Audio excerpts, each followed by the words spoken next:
Hi everyone. So in this video we're going to be looking inside atoms. We're going to talk about the three particles that they contain and how you can work out how many of the protons, neutrons and electrons each atom has. So already in this topic or in a previous video we have learned that this is what an atom looks like. So you already know that in the middle of the atom there's a nucleus and it contains protons and neutrons, and around the nucleus we've got our electrons in shells. And using information that we can find in the periodic table, we can work out for every single atom how many protons, neutrons and electrons it has. Now, in my classroom I've got a model of an atom and it shows you the protons, neutrons, electrons, and it's a model of helium. So in the periodic table, this is the information that we're told about helium: its symbol, its name, the atomic number and the mass number. So I'm just going to show you a wee video, a short clip now about that model from my classroom, and then we'll come back to this. So this is a model of a helium atom. So you see we've got our nucleus in the middle with our neutrons and our protons are smiling because they're positively charged. And then round the outside we've got our electron shell that has our electrons in it. So I'm going to show you on paper what the atomic structure looks like, but this wee model just helps you have an idea. So our nucleus with our protons and neutrons and the electrons around the outside. So the mass number for helium is 4. So that tells us there's 4 particles in the nucleus. There's 2 neutrons and 2 protons. And then the atomic number is 2. So 2 protons and 2 electrons. I'll explain some more of the rest of the elements now. Okay, so now I'm going to try to explain to you how we can work out how many of each of these subatomic particles each atom has. So this table summarizes what we know about these 3 subatomic particles. So we know that the protons and the neutrons are found in the nucleus, and this tells us what their relative mass, how heavy they are compared to the other 2, and what the relative charge is, so what charge they have compared to the other 2. So you can see here that the relative mass of the proton is 1, okay, and the relative charge is a +1 or a positive. So if you think about proton, P for proton, P for positive, okay. Then we'll see that the neutron has a mass of 1 as well. So it has the same mass as the proton, but it has a neutral charge, or it doesn't have a charge. And if you think about neutral in a car, means you're not in gear, you don't have a, so neutral, that's how I remember neutral means 0.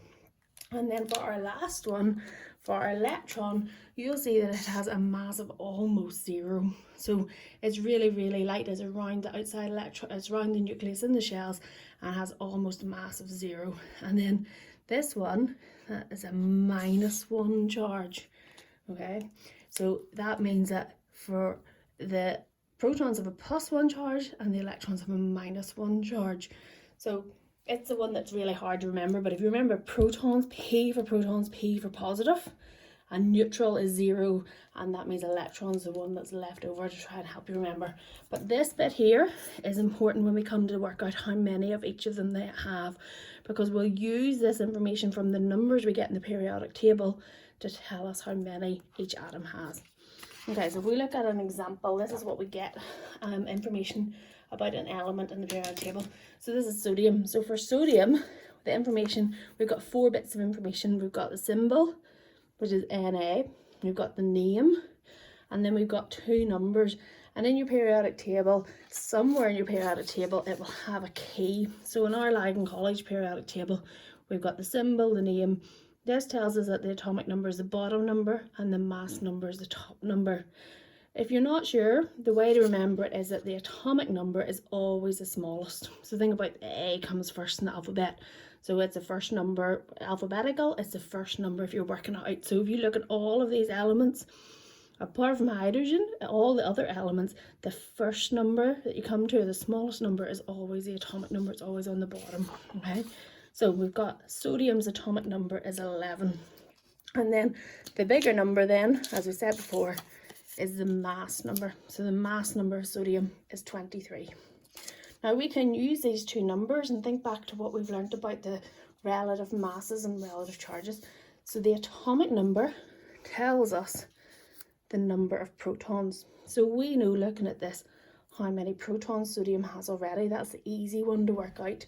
The atomic number tells us the number of protons. Now, the mass number, think about the relative masses of those three particles that we looked at in the table. Do you remember the proton and the neutron both had a relative mass of 1? So when we come to the mass number tells us how many protons plus neutrons. So in sodium, we've got 11 protons, and then together protons and neutrons make 23.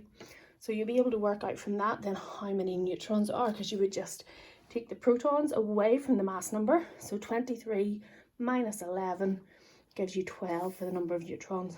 And then in an atom, if we're working out the number of electrons, remember the relative charge. So protons had a relative charge of +1 and electrons had a relative charge of -1. So in an atom where there's no overall charge, if we've got 11 protons, we have to have 11 electrons.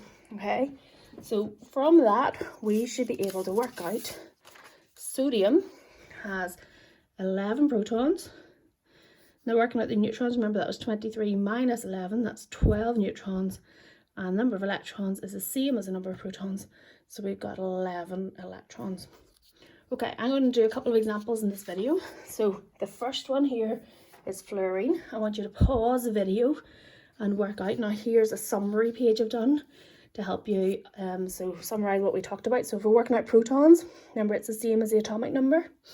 If we're working out neutrons, that's your mass number minus your atomic number, and the number of the number of electrons is the same as the number of protons. So remember our mass numbers, the big one, and the atomic numbers, the tiny one. So pause the video now and see if you can work out what it is for fluorine.